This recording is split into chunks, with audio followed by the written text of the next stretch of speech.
Hello guys, welcome back to my mini blog. তো আমার হাতে কি তোমরা দেখতেই পাচ্ছ, এটা দিয়ে একটা দারুণ জিনিস হবে। তো এটা হচ্ছে ছাঁচি কুমড়ো, যেটা মায়ের থেকে আমি জানতে পেরেছি। এটা দিয়ে একটা দারুণ দারুণ রেসিপি হয়, খুব সুন্দর লাগে খেতে। আগে আমি একদমই খেতাম না, বাট এখন দিলে পুরো ভাত খেয়ে নিই, খুব সুন্দর খেতে হয়। তো তোমরা দেখতেই পাচ্ছ কড়াইয়ে মা তেল গরম করে এলাচ আর শুকনো লঙ্কা ফোড়ন দিয়ে দিয়েছে, আর সাথে একটুখানি সর্ষে দিয়ে এটাকে একটু গরম হওয়ার পর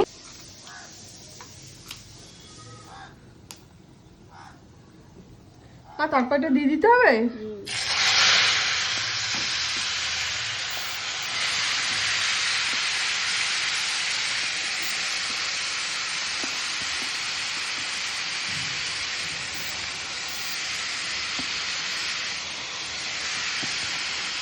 দিয়ে এবার কি করতে হবে?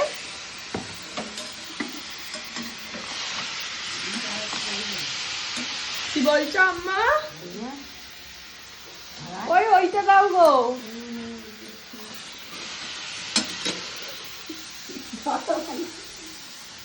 যদি সিরিয়াস ভিডিও হচ্ছে তা হাসছো কেন মা?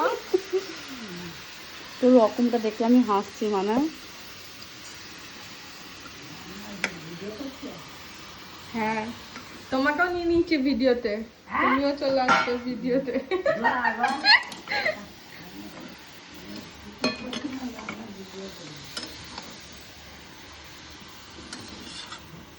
বড় বড়টা করে মারা যেত। এটা নেড়েই যেতে হবে, নেড়েই যেতে হবে। এটা খেতে কিন্তু গাইস খুব সুন্দর হয়, খুব সুন্দর হয়। চলো দেখি নেক্সট প্রসেসগুলো কি আছে, এটা কেন এত টেস্টি হয় এটা। এখানে মা তারপর নারকেল দিয়ে দিলে মা। নারকেলটা দিয়ে নারকেল চিনি দেবো। নারকেলটা দিয়ে কি দেবে? চিনি দেবো। নারকেলটা দেওয়ার পর এখানে চিনি দেবে।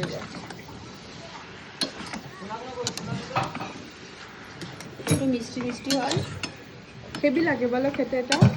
আমার তো খুব ভালো লাগে, আগে আমি খেতাম না। কি করছে মা এটা? তারপর তো খুব টেস্টি টেস্টি গাইস।